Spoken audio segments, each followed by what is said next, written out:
Hi,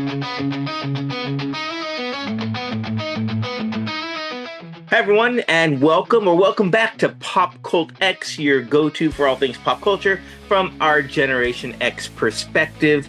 Of course, your host here, I'm Danny, along with Gabriel, and we're here to walk you through a plethora of items, beginning with our unofficial Project Runway recap show, of course. But first off, Gabe, how are you? Doing well. Yeah, doing good. Good. So I'm assuming that you did watch the latest episode of Project Runway. I did. It was a good one, so I can't wait to get talking about it. And I laugh when I say assume because that's what we're doing here right now, talking about it. So of course it starts off with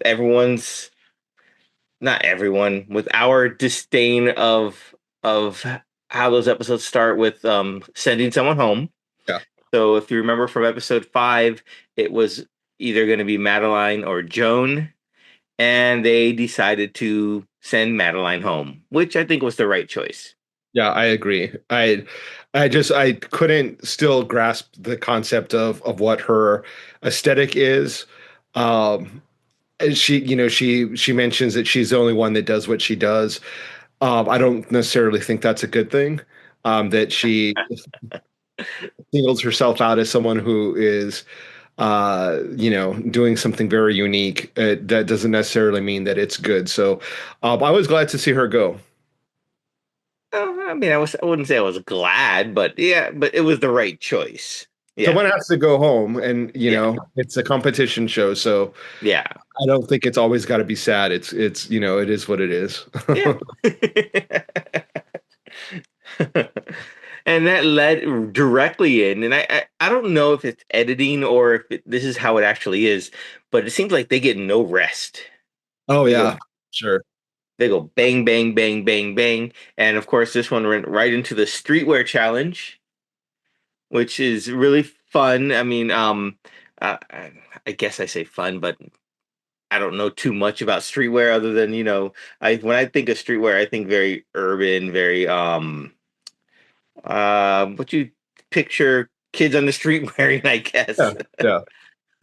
Yeah, like kind of like everyday life, people, what they wear in their everyday attire, but with like a fashion sense that's still very stylish. Yeah, when I hear streetwear, I picture the streets of New York City, Yeah. which are like a runway unto themselves. So it's like the ultimate streetwear or test of, I guess, what a good streetwear is if you can make it on those mean runway streets of New York City. Yeah, I think it definitely, I think of New York as well, like Paris, maybe like Tokyo, LA, places where people, you know, not, they keep in mind in what they're wearing every day. Like it's not just a polo shirt and a pair of khakis. Like they put thought and effort into what they're wearing. Well, then I won't fit in. I give me a pair of shorts and some flip flops and a t-shirt, and that's my streetwear every day, even if it's like 40 degrees out. But I guess this challenge was really built for one of the designers, and that Yeah. would be Yu Chen, because he is I guess, streetwear designer. I guess that's how he labels himself or what his aesthetic is. But I don't know if he did that well this week. He did not. It felt like his design, he did like a hoodie with these like cutouts. It looked very similar to like what a teenager would do in their bedroom, like kind of get a hoodie and customize it. It felt very you know, not very, what would word be, like not upscale, because streetwear doesn't necessarily need to be upscale, but it just felt very um pedestrian, I guess. I don't know. Well, hey, I mean, if it's pedestrian, it is kind of streetwear.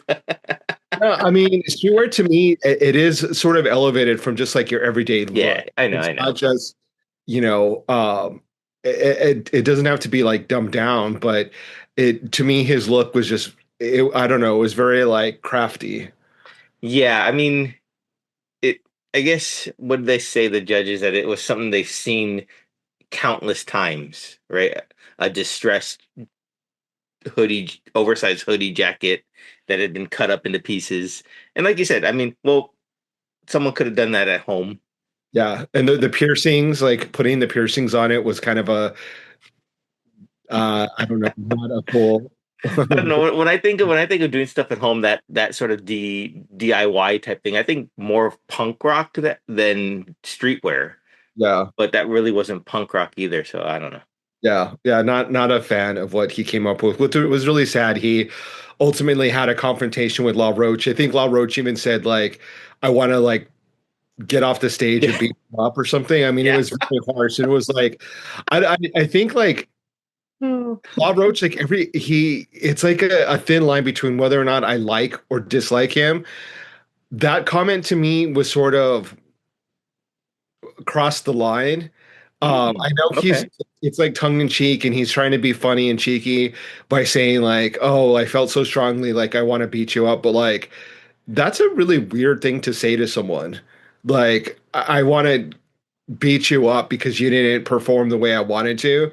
Like that's really weird. Um, I don't know. I just felt that that was a really weird comment. Yu Chan definitely had a very strong reaction. I think he was almost in tears, because he was so disappointed in what he did. Um, but yeah, I didn't like the interaction. You know, I don't mind it. I mean, I laughed about it because I thought it was he was trying to be the agitator, I guess, if you will, and like you said, La Roche felt Yu Chen didn't live up to what his expectation of his design was going to be based Yeah, on previous challenges. So I mean, I thought it was funny. I didn't think anything really malicious of it. You right? So it was just I thought it was fun. yeah. The other person that was in the bottom was who Joan, Miss Yeah, Joan.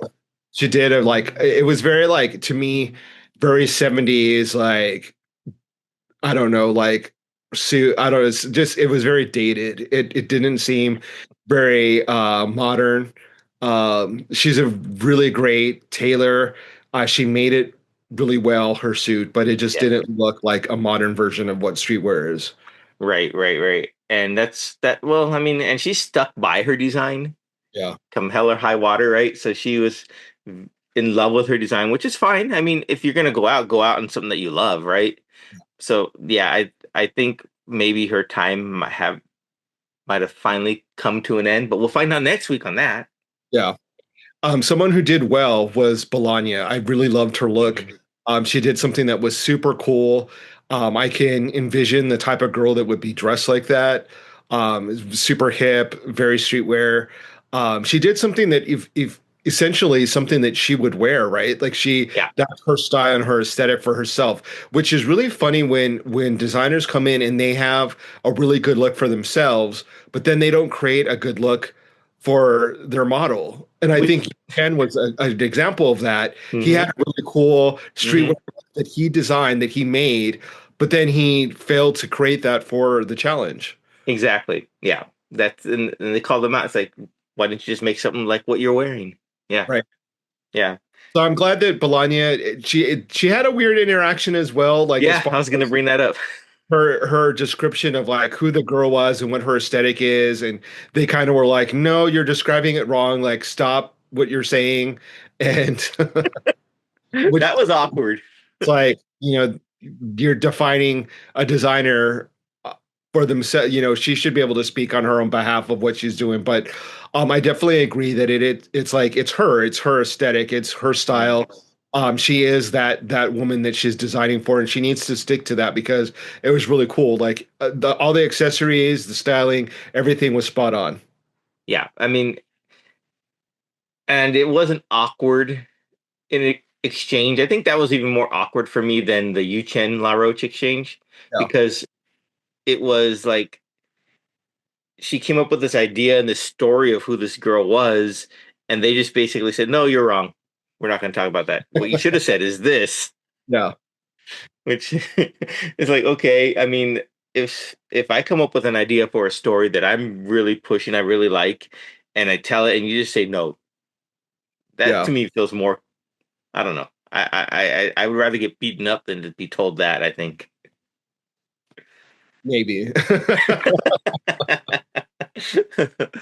But another designer who also I guess had a weird confrontation with the judges again was Yeah. Antonio, Yeah. and him and wanting to prove Nina Garcia wrong, and that's like his whole. I think that was like his whole mindset for this whole week's challenge was like, I got to prove Nina wrong, got to prove Nina wrong, got to prove her wrong, Right. and she wasn't there to judge. Yeah. Which is funny. It I kind of feel one or two ways of about his interaction with like looking at the camera like Nina, this is for you, and kind of trying to prove her wrong. One is sort of that's kind of living up to a fantasy of everyone. Like someone puts you down, you want to be able to prove them Yeah, wrong and then call them out for it and like have that moment of like, look, you said I couldn't do it. Here it is. I did it. But on another way, you could take the high ground or the high road and just let your actions and design speak for itself. You landed in the top. You don't really have to say anything. People realize that maybe she misjudged you. You proved your worth. You don't really have to say anything. But he chose to say it and to kind of like give her a little wink and say like in your face. But you know, I could see either way, like wanting to do that because they were very strong words that Nina had for him. Like, why are you even here? I don't know how you made it. yeah. What are you even doing here? And so, you know, I'm sure it was a really great feeling for him to be like, here I am on the top, and you're not here to see it, but you know, I did it anyway. Well, I guess you could also look at it. He's there on the top because she wasn't there. Yeah, maybe. I mean, maybe her input would have put him, you know, more towards the middle and been Hmm. safe on the towards the top.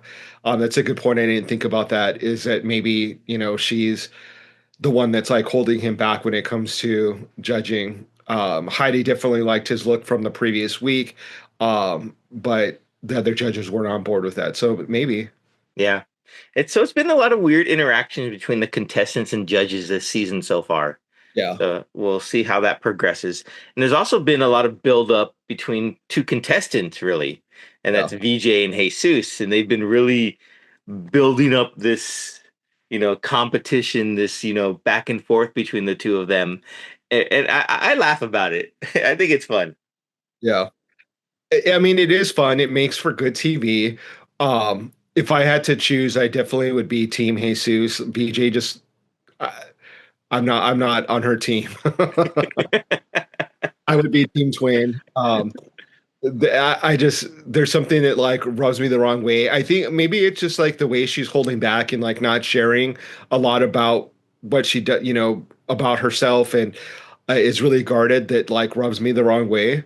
And it's maybe it's coming off as like arrogant versus being guarded or you know, maybe not being as outgoing as the rest of the teams or the other contestants. But there's something about her that just kind of rubs me the wrong way. Fair enough. I mean, I'm enjoying that contest back and forth because it seems like I don't know if they're just building it this way because they get all this footage throughout the whole season and then they can edit it down, right? So it's Yeah. like, are they building us up for like the final showdown at the end? Of course, yeah. Yeah, so foreshadowing, right? One person's design look that I was kind of disappointed in and thought they were kind of lucky that they didn't land in the bottom was Ethan. I thought what he did was like completely not streetwear. He had a moment where he sort of broke down and Miss Yeah, Jones sort of helped him, which was I thought a really sweet moment, which really showed her character that she took the time to kind of try to uplift him and say like keep going. So that was kind of a cool moment to capture on film, the interaction between Ethan and Miss Joan. yeah, that was cool. I mean, it shows, like I said, that this competition is relentless. Yeah. And if you're not don't have the right mindset, it's gonna just break you down, and it could be just one little thing where you don't feel right about something and then it just like snowballs from there and then you're just basically, where do I go from here? Yeah. Yeah. But he was safe, even though his design was, like you said, questionable. So we have who in the bottom, Miss Joan and Yu Chen. Yes. Who do you think is going to go home? I think this is Miss Jones' end of the line for her. She's definitely has received a lot of second chances. Yeah. She's been in the bottom, um, missed the mark quite a few times. So yeah, I think Miss Joan is finally gonna be sent home. Yeah. What about everyone out there? What do you guys think? Yu Chen or Miss Joan? Who's going to be sent home? And were you happy with Melania as the winner over, was it Antonio? Who was also top? Yeah. I mean, I was. So, I was as well. Yeah, that look was just really, yeah. really good. It was effortless. It was really cool. And I liked her story Yeah, about Audrey Hepburn type of deal. So, we'll see. yeah, yeah. Um, Another show that I've been watching outside of Project Runway is The Peacemaker. We didn't recap or talk about it last week when it premiered, but I think there's two episodes that as of this time have been released, and There's it's a pretty. reason for that, though. Let me stop you real All quick. right. Due to international spoiler alert laws, I think we're only allowed to talk about the previous week, not the current week, right? So we'll just talk about season two, episode one. Okay, that So, sounds fair. yeah, we'll keep it spoiler free for a week. All right. But yes, Peacemaker. Yeah. Yeah, really good. I mean, we got reintroduced to the cast, see where they are from the previous season, where everything kind of um, where the chips fell, and really interesting, kind of refreshing still from what we see from other superhero films, and it's starting off really well. I've really enjoyed it. Completely agree. I like the fact that they went back and retconned from Justice League to Justice Gang, Yeah. which, to be honest, I'd never heard of Justice Gang until I watched Superman. So I don't know how big of a deal they are. But yeah, I'd never heard of them. So it was cool to be introduced to something like that. Yeah. So I mean, from what I understand, like it's there isn't really like the Justice Gang is just sort of like a preliminary Justice League, right? Like it's like what they formed prior to becoming what we know So as it's like the minor leagues of Justice League. well, like just like it's the early formation of what's to become the Justice League. That's the way I interpret Oh, it. Like not okay. that it's the Justice Gang is like a thing of it in and of itself, but like that it's the precursor to what's to come with the Justice League. But maybe I'm interpreting that wrong. But that's the way I looked at it. So it's more like the Articles of Confederation for Justice Gang instead of the Constitution, which would be the Justice League. So Yeah, it's like the precursor. Oh, that makes sense. I never thought about it like that. I yeah, thought it was just like a minor league version of Justice League. yeah. No, I mean I could be wrong, but that's the way I'm interpreting it. That works. I mean, I kind of like that idea. Yeah, I think that's a way of building into because I guess with DC Studios, James Gunn, they are rebuilding everything, right? yeah, So that kind of makes sense. I like that. yeah.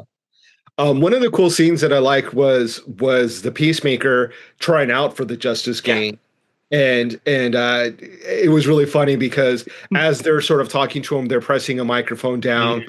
and then releasing it so that he can't hear him, but he hears everything, Hmm. and they're like insulting him basically to his face, and Yes. it just was a really funny scene. It was really quite hilarious. Yeah. And then he kind of storms out. We had Hawk Girl and Guy Gardner along with is it Maxwell Lord? Is that Yeah. who? Yeah. Sean Gunn. Yeah. Yeah. His And character. Yeah. they are interrogating him and decide that he's not worthy of joining. Yeah. And I like the little quip where he goes like, "Oh God, was that happening all day?" And I talked about the White Rabbit so many times or something like that. Because it's one of those things like, because that's so relatable to real life, right? When you think a mic is off and you're talking, you're not holding back on anything, and then you just get red in the face when you realize, oh, it was on and they heard it the whole time. Maybe they're not there to realize it for you to see them, but it's like, oh, and then you just remember everything you said. Yeah, really funny. The other thing that was kind of, I guess, the wow moment or factor is that Peacemaker goes to an alternate universe Hmm. where his father and his brother are the three of them are sort of a heroic team, and his brother is alive Yeah, and has yeah. grown up to become another superhero. And he is in this alternate universe that exists and kind of realizes like this is what could have been. Hmm. Had his dad not been a complete and utter. Yeah. But yeah, that was the top trio was like their superhero gang or something or name or something like that. But that was pretty cool to see that. I mean, I like the approach they did with the multiverse on this, the doorway, the whole Monsters Inc. almost type of thing, which I think is fun. And there's some weird alien that comes out with a little rat or something and burns it. Yeah. That's fun stuff. I mean, I'm really enjoying this season. When we get talk to episode 2, I got some thoughts on that. But I was gonna do for like a transition from Project Runway to Peacemaker. I was gonna say something like go from the mean streets of New York to the orgy-filled room at Chris Smith's house in Peacemaker because Yeah. that was out of nowhere and it was just so fitting for Peacemaker, but it just like caught me by surprise that scene. I thought that was funny. Yeah, during the interrogation or the interview scene, they sort of allude to the fact that Peacemaker is what either bisexual or um what's the other term, or I forget the other term for someone who is with whoever Yeah. doesn't find their sexuality by gay or straight. And then we jump to a scene where he's in part, he's not necessarily, well, no, he is taking part Yeah. in a group scene. So it's definitely very edgy, not like the wholesome Superman or you know a way that we've seen superheroes portrayed before. It definitely is an interesting take on that. Yeah, when before I watched it, I read somewhere that said this is not for kids. Yeah. I was like, well, of course it's not. It's rated R, it's Peacemaker. But then I saw that scene, I was like, oh, maybe that's what they're talking about. Yeah. Which is it's kind of funny because I mean it's sort of kind of borrowing from like Deadpool, because Deadpool has that Yeah. sort of flirtation with Hmm. like with him cooking up with whoever and like flirting with Wolverine, and so it's sort of taking from that page of like that humor. So it's very similar in which it's like it's meant for adults, it's not meant for children, Right. which is kind of cool because there's a lot of adults that are into superheroes that don't necessarily want just a Superman vibe. They want something that's more edgy.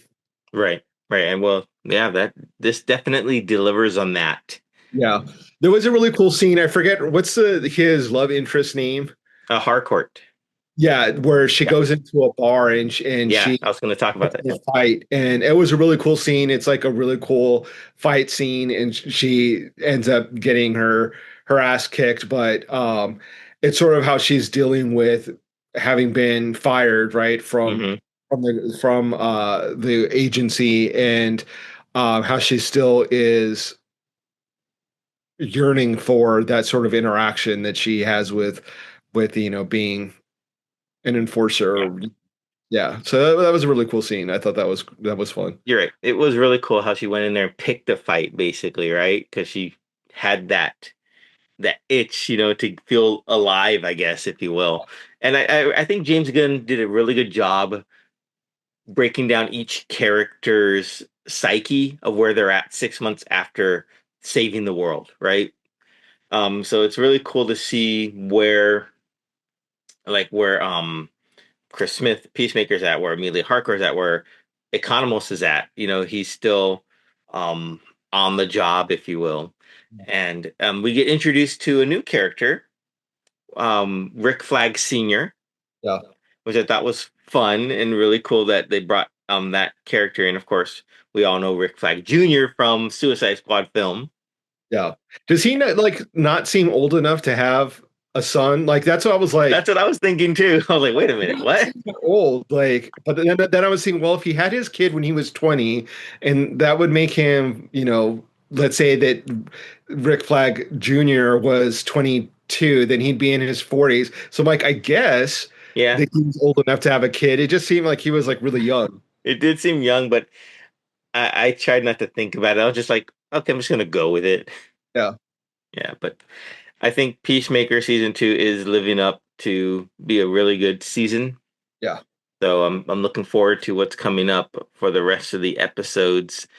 Um, did we get introduced to what the main storyline will be yet in episode 1? Well, episode one sort of saw the multiverse.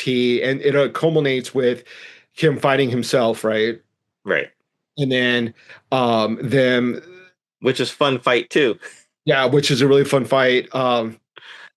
And then them like sort of tracking the disturbance in, I guess, the multiverses by him opening up that door. Hmm. So they're tracking him, and that's sort of where it kind of starts. Yeah. Okay. Yeah, So do you think that's going to be the main storyline is the whole multiverse type thing and what Peacemaker is doing with it? yeah, Okay. yeah. Because I think he's going to be drawn to the relationship that he has there, and it's going to, and he's going to basically take his own place because he killed himself. Yeah.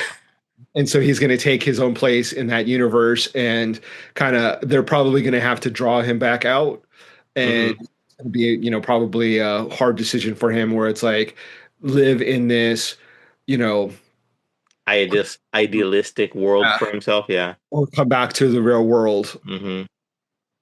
I guess in a way that kind of like can describe like someone who's, well, obviously he's depressed in the show, right? So he goes into this made up world, if you will. If you take out the multi-universe aspect of it, he goes into a world where that he makes up for himself.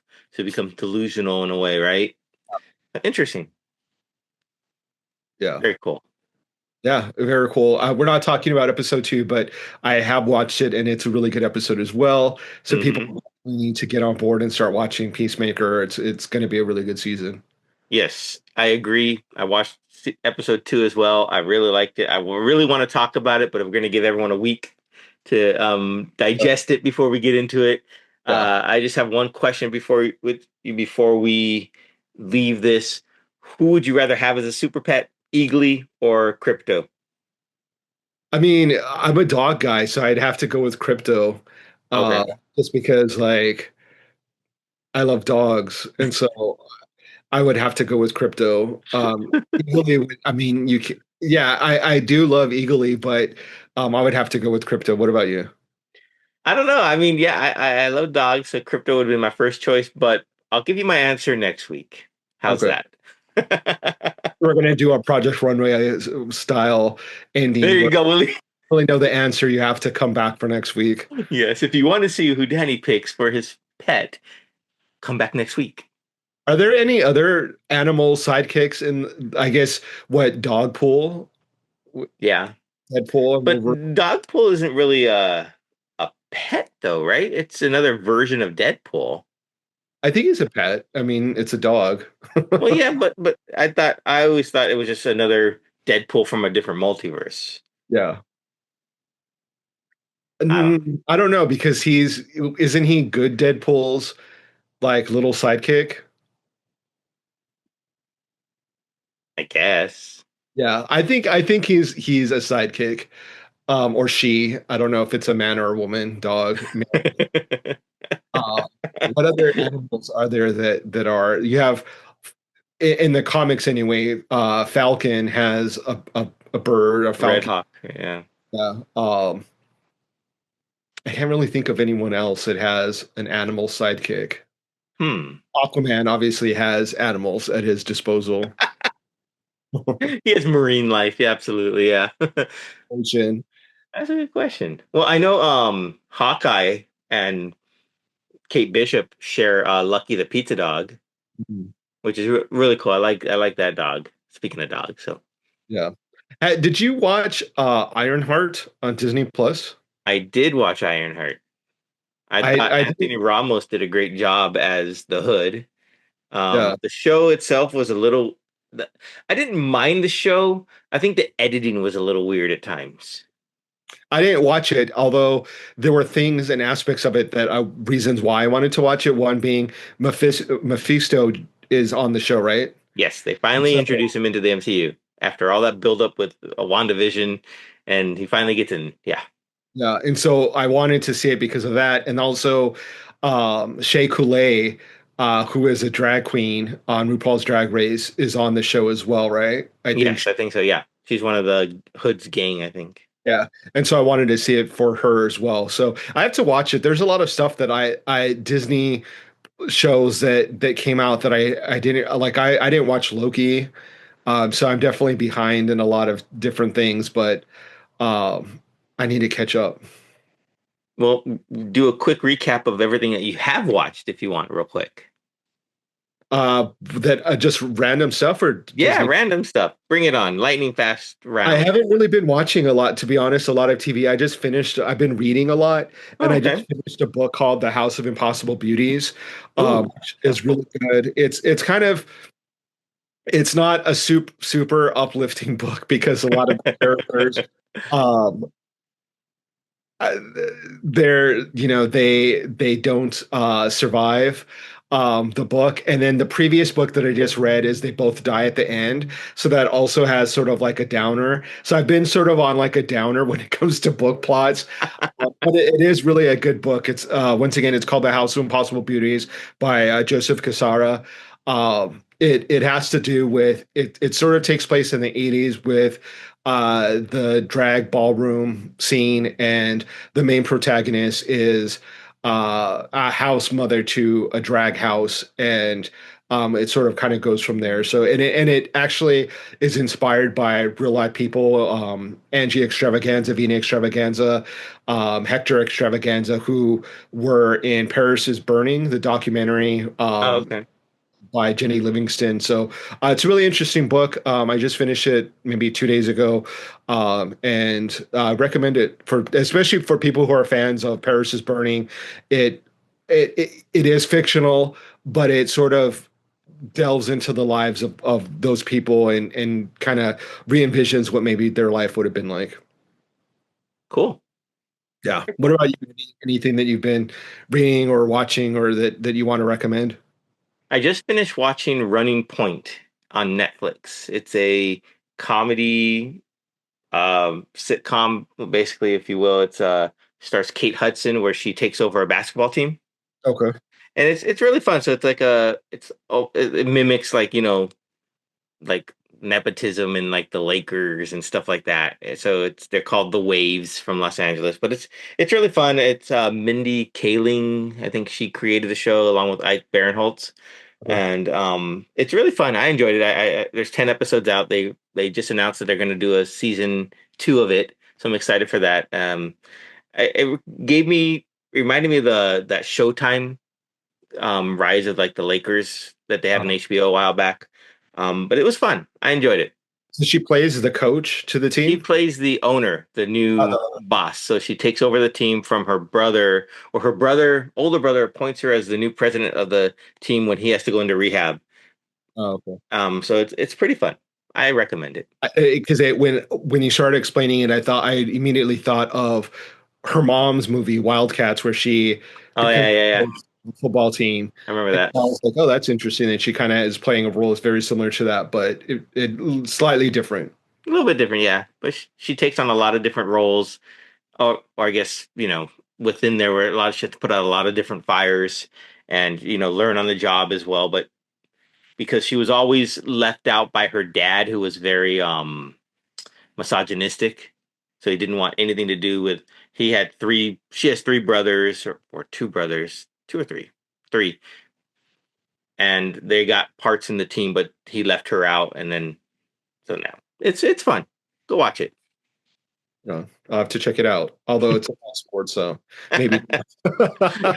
I did watch another film though on Netflix that just came out. The Thursday Murder Club. Oh yeah, I was gonna watch it. I was looking at that last night actually. Yeah, it was really good. Based on a book. or a series of books, I guess, and they build it into this one film.